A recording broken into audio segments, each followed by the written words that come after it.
우리 사도행전 이제 7번째 시간입니다. 지난주는 이제 초대교회 첫 순교자인 스데반의 이야기였는데요. 초대교회 이제 사도들 이후에 이제 평신도 사역자 처음으로 뽑힌 평신도 사역자 7집사가 있었습니다. 7집사들은 대부분 헬라파 유대인들이었다라고 말씀을 드렸고요.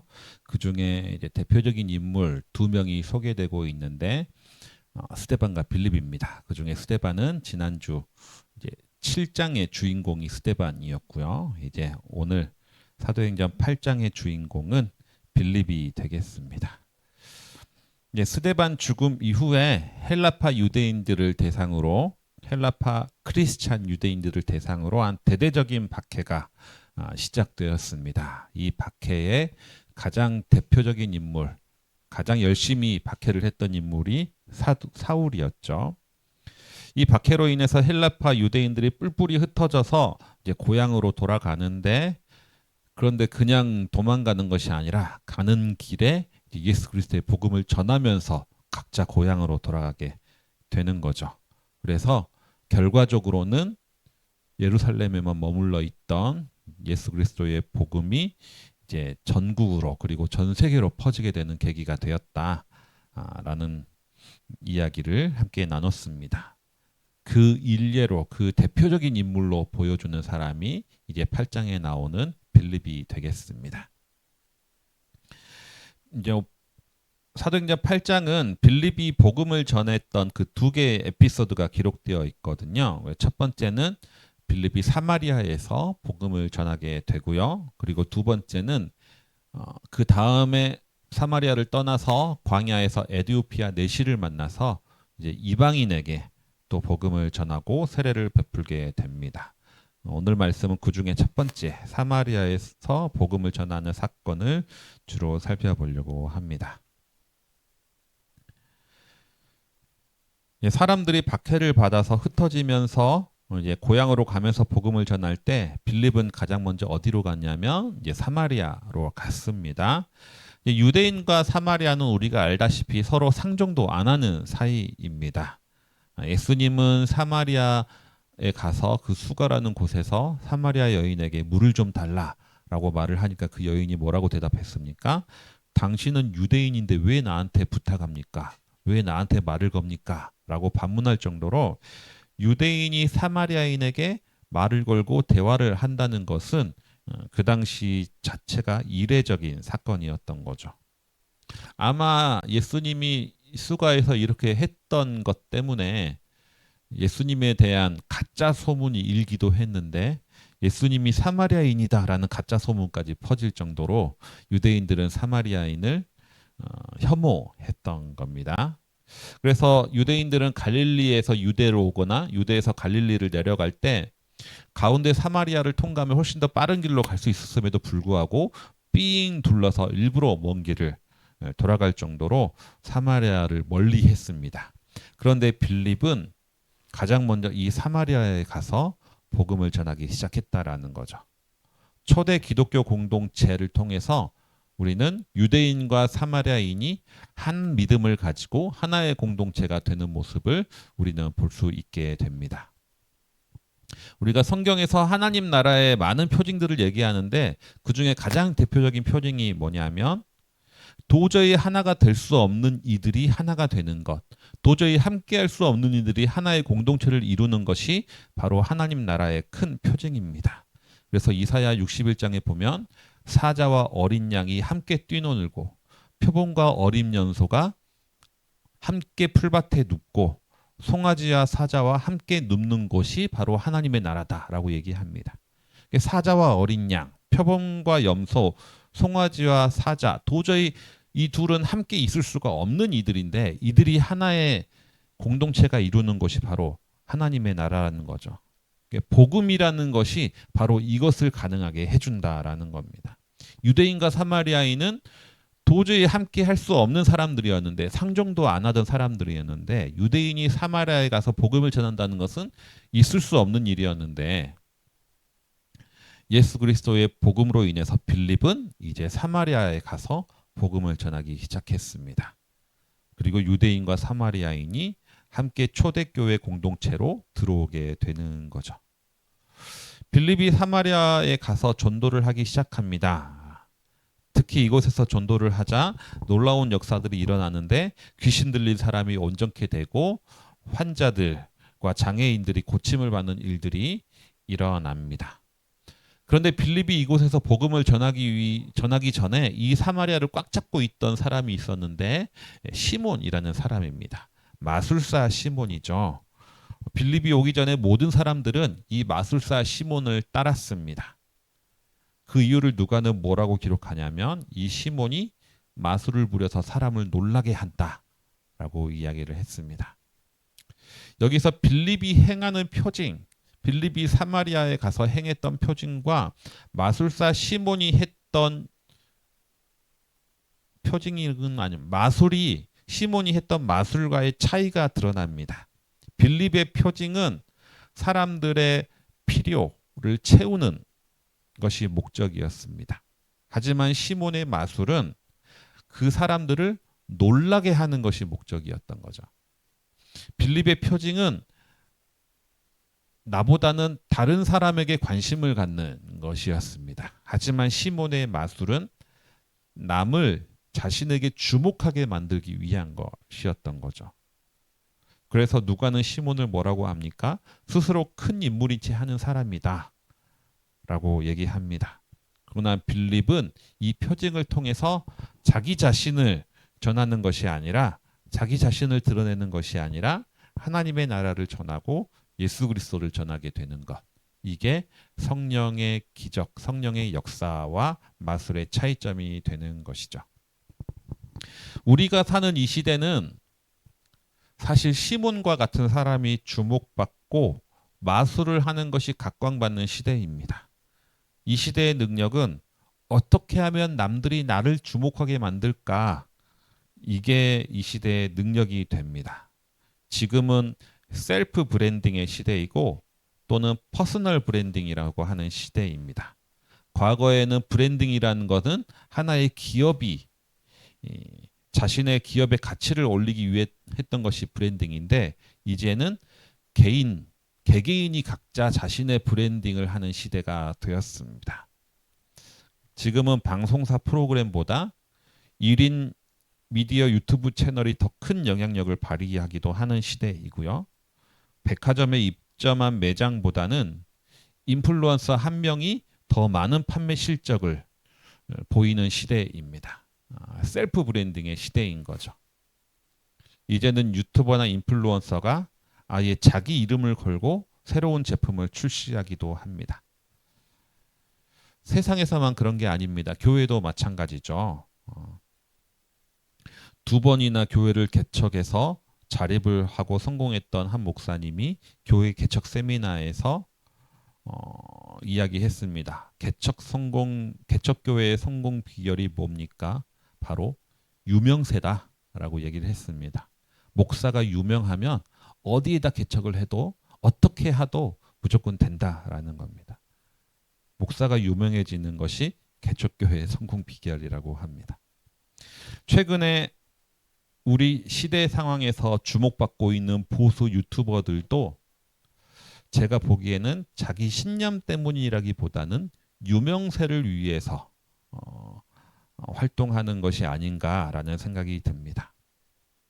우리가 사는 이 시대는 이렇게 유명해지는 것이 남들이 나를 주목받게 하는 것이 가장 우선인 시대입니다. 이렇게만 된다면 그 어떤 걸 해도 사업을 해도 돈벌이를 해도 다 성공하는 시대인 거죠.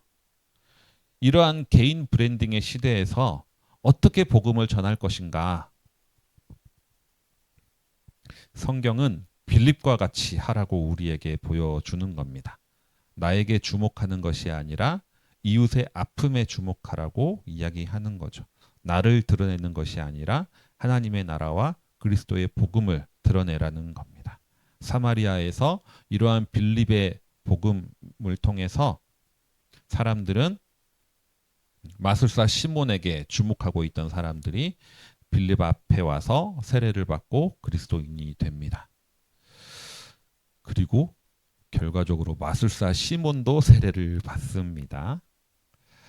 이렇게 사마리아에서 빌립이 다 전도하고 세례까지 다 주고 나서 이 소식을 들은 예루살렘 교회는 이제 사마리아의 베드로와 요한을 파송하게 됩니다. 여기서 우리는 복음 전파의 주도권이 언젠가부터 사도에서 평신도로 바뀌고 있음을 우리는 보게 됩니다. 사도행전 초반에서는 베드로와 요한이 수천 명을 전도하고 기적을 일으키고 했었는데 어느 순간 이 사도행전의 스포트라이트가 사도에서 평신도로 바뀌고 있는 거죠. 이제 스데반과 빌립과 같은 사람으로 스포트라이트가 넘어가게 되는 거고요. 이후에는 나중에는 바나바와 사도 바울이 두각을 나타나게 됩니다. 이들은 모두 처음에 12사도는 아닌 인물들인 거죠. 예수 그리스도의 복음과 선교의 방식이 사도들에서 평신도로 이 중심이 이동하고 있음을 우리는 알아차릴 수가 있습니다. 나중에 10장에서 베드로가 고넬료 전도할 때 빼고는 복음 전파에서 12사도의 주도권은 완전히 평신도로 넘어가게 되는 거죠. 우리 교회 운동 중에 20세기 후반부터 시작된 교회 운동 중에 하나가 선교적 교회가 있습니다. 선교적 교회 운동. 선교적 교회 운동이라는 거는 우리가 교회가 선교를 많이 해야 된다. 선교사를 많이 파송하고 선교지를 많이 도와야 된다라고 하는 단기 선교를 많이 가야 된다라는 뜻으로 하는 교회 운동이 아닙니다. 선교적 교회라는 것은 교회의 패러다임 자체를 바꾸는 겁니다. 교회를 위한 선교에서 선교를 위한 교회로 패러다임을 180도 바꾸자는 것이 선교적 교회 운동인 거죠. 그래서 우리가 보통 선교와 전도하면 사람들을 어떻게든 교회로 많이 오게 만드는 것이 선교였고 전도였습니다. 그런데 선교적 교회라는 것은 이제 교인이 어떻게든 세상으로 나가자라는 것이 선교적 교회인 거죠. 패러다임이 180도 바뀌는 겁니다. 교회의 본질 자체가 모이는 것이 아니라 흩어지는 거다. 교회 프로그램도 어떻게든 교인들을 모으게 하고 사람들을 교회로 오게 만들기 위해서 신앙 훈련하고 교제하고 하는 교회 프로그램을 하는 것이 아니라 교회 밖으로 나가서 마을 활동을 한다거나 교회 밖으로 나가서 환경 운동을 한다거나 교회 밖에서 사랑과 정의와 평화의 실천을 하는 것. 이것이 선교적 교회의 패러다임입니다. 90년대 들어와서 새롭게 바뀌는 선교적 교회인 거죠. 근데 한국에서 이 선교적 교회라는 것이 10년 전부터 대유행을 했는데 이게 정말로 교회의 패러다임을 바꾸는 식으로 선교적 교회가 들어온 게 아니라 교회 성장의 한 방법으로 선교적 교회가 오해되어서 들어오게 됩니다. 너도나도 다들 우리는 선교적 교회입니다라고 도입을 하는데 제대로 된 이해가 없이 선교적 교회가 들어온 거죠. 대표적인 게 이런 겁니다. 우리는 올해부터 선교적 교회로 전환을 합니다. 그래서 첫 번째 과제가 올해는 단기 선교를 갑니다. 라는 식으로 선교적 교회를 하는 겁니다. 그래서 단기 선교를 가기 위해서 맨날 교회에 모여가지고 훈련하고 연습하고 준비하는 거죠.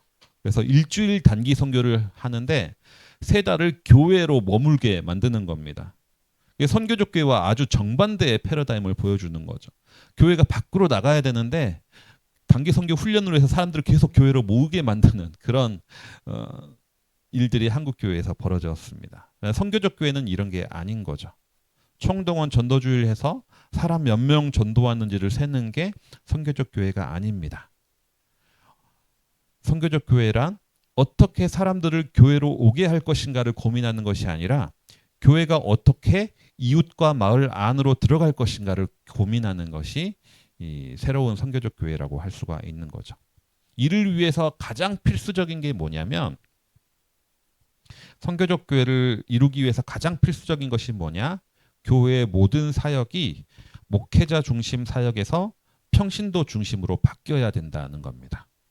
왜냐하면 교회가 세상 밖으로 나가려면 세상과 접점이 있는 사람들이 주도권을 가져야 되는 거거든요. 목회자는 맨날 생각하면 어떻게 사람들을 교회로 불러 모을까 밖에 고민을 안 하는 겁니다. 이게 바뀌어야 정말로 선교적 교회의 운동이 시작이 되는 거죠.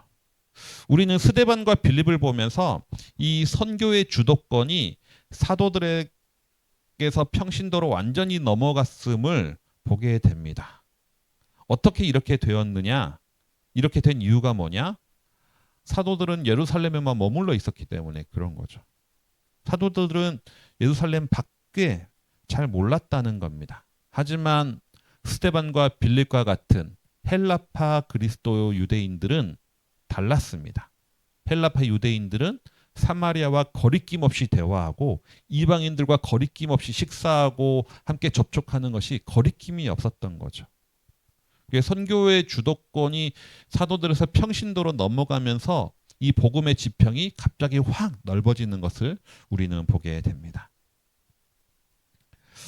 하지만 그럼에도 불구하고 또 하나 우리가 주목해야 되는 것은 그럼에도 불구하고 빌립에서의 사마리아 사역은 미완성이었다는 거죠.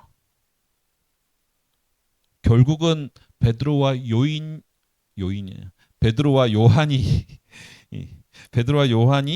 왔을 때 비로소 사마리아인들에게 성령이 내려지게 됩니다. 빌립의 전도는 독자적인 행동으로는 완성될 수가 없었습니다. 어떻게 빌립의 전도 활동이 완성되느냐? 결국은 예루살렘 교회와 연결되어야 하는데 예루살렘 교회와 연결되었을 때 사도들과 연결되었을 때 사마리아인들의 복음 전도 활동이 완성되었던 거죠. 그렇기 때문에 하나님은 어쩌면 일부러 빌립이 복음을 전했을 때 세례를 받았을 때 어쩌면 일부러 성령은 주시지 않으신 게 아닐까라는 생각을 하게 됩니다. 예루살렘과 계속적인 접점을 갖추기 위해서. 아무튼 오늘 말씀 다음에 약간의 에피소드가 하나 더 있거든요. 그게 뭐냐면 마술사 시몬이 왜 세례를 받았을까라는 것을 알 수 있는 대목이 있습니다. 이 시몬이 베드로와 요한이 와가지고 사마리아 사람들에게 안수할 때마다 성령이 임하는 것을 보고 요청을 합니다. 돈을 줄 테니까 자기에게도 같은 권능을 달라라고 요청을 합니다. 그러다가 베드로에게 호되게 혼나고 자신이 했던 발언을 취소하는 거죠. 여기서 우리는 시몬의 마술과 성령의 표징의 차이가 뭔지 하나를 또 드러낼 수 있게 됩니다. 시몬이 추구하는 마술은 돈을 주고 살 수 있는 겁니다. 이거는 상품이고 비즈니스인 거죠. 하지만 성령의 표징은 돈으로 살 수 있는 상품이 아니라는 겁니다. 필요한 사람에게 공짜로 주어지는 것이 바로 성령의 표징입니다. 그래서 우리는 이것을 은혜라고 부르는 거죠. 이후에 빌립의 행적은 이렇습니다. 사마리아 사역을 베드로와 요한에게 맡기고 빌립은 다시 광야로 떠납니다. 그 광야에서 에디오피아 내시를 만나서 복음을 전하고 세례를 베풀고 나서 이제 마지막 최종 정착지인 가이사랴로 갑니다. 그 다음에는 이제 역사 속에 약간 사라졌다가 사도행전 21장에 다시 등장하는데 그때는 바울이 3차 전도 여행을 마칠 때쯤 가이사랴에 도착해서 빌립의 집에서 묵으면서 빌립과 제외하는 장면이 나오게 됩니다. 말씀을 정리하겠습니다. 우리는 이 빌립의 사마리아 사역을 통해서 깨닫게 되는 것들이 있습니다. 첫 번째는 뭐냐? 성령의 역사와 성령의 표징과 마술은 다르다는 겁니다. 성령의 역사는 내가 아니라 이웃을 주목하는 것이고 내 이름이 드러나는 것이 아니라 하나님의 나라와 예수 그리스도가 드러나는 것이며 필요한 이에게 공짜로 주어지는 것이 바로 성령의 역사입니다. 이것은 돈벌이가 될 수 없는 것이죠. 우리가 살고 있는 이 시대는 하나님의 말씀을 가지고 때로는 성령의 역사인 것처럼 속이면서 돈벌이를 하는 집단들이 최근에 부쩍 늘어난 것 같습니다. 우리는 우선 내가 이 성령의 역사를 마술로 변질시키지 말아야 할 뿐만 아니라 이러한 것에 대한 분별의 지혜도 있어야 될 것입니다. 둘째는 선교를 위해서는 나와 함께할 수 없는 이들과도 하나가 될 수 있어야 된다라는 겁니다. 빌립은 사마리아를 갔고 그곳에서 복음을 전했습니다. 그리고 그 사마리아는 기다렸다는 듯이 빌립을 통해서 예수를 믿게 되었습니다. 원래 유대인과 사마리아인은 상종을 하지 않았지만 그 선을 넘고 나니 하나님의 놀라운 역사와 열매를 볼 수 있게 되었습니다. 마지막으로 우리가 살펴볼 것은 하나님의 복음을 전함에 있어서 내가 주도하되 교회의 질서에 순응하는 것, 이 두 가지가 균형이 있어야 된다는 겁니다. 내가 주도적으로 복음을 전한다는 것은 교회에 모여서 전도 특공대를 조직해서 전도를 한 거나 단기 선교를 떠나라는 말이 아닙니다. 이것은 사실 내가 주도하는 것이 아니라 목회자 주도의 선교겠지요. 내가 주도적으로 선교한다는 것은 내가 주도적으로 살아가는 내 삶의 자리에서 내 삶 속에서 복음이 전해져야 한다는 겁니다. 빌립은 본인이 주도적으로 복음을 전했지만 그럼에도 불구하고 예루살렘 교회의 질서에 순응했다는 것을 우리는 볼 수 있습니다. 박해로 인해서 흩어지면서 하나님의 복음을 전했던 빌립처럼 우리들도 우리 일상의 삶 속에서 흩어져 살아갈 때 이러한 하나님의 나라를 증거하며 살아가시는 모든 성도님들 되시기를 바랍니다. 주신 말씀 기억하시면서 내일을 바라오며 기도 함께 드리겠습니다.